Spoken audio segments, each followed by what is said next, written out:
सनतें बंद और कारोबार मुतासिर होने से लोग परेशानी में मुब्तला हो गए। पाकिस्तान तहरीक इंसाफ के रहनुमा हमाद अजहर ने कहा है कि स्टेट बैंक और कमर्शियल बैंकों में डॉलर नहीं आ रहे। 2 माह तक हुकूमत फैसला ही नहीं कर सकी कि IMF के पास जाना है या नहीं। बिजली के बिल नाकाबिले बर्दाश्त हो चुके। PTI रहनुमा हमाद अजहर का मीडिया से गुफ्तगू करते हुए कहना था कि महंगाई ने लोगों की कमर तोड़ दी है।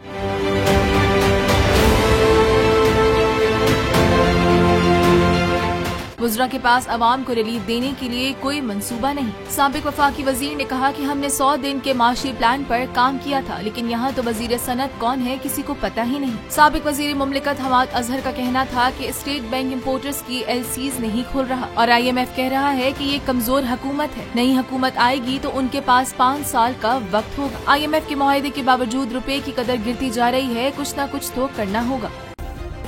सब्सक्राइब करें और बेल दबाएं ताकि कोई खबर रह न जाए।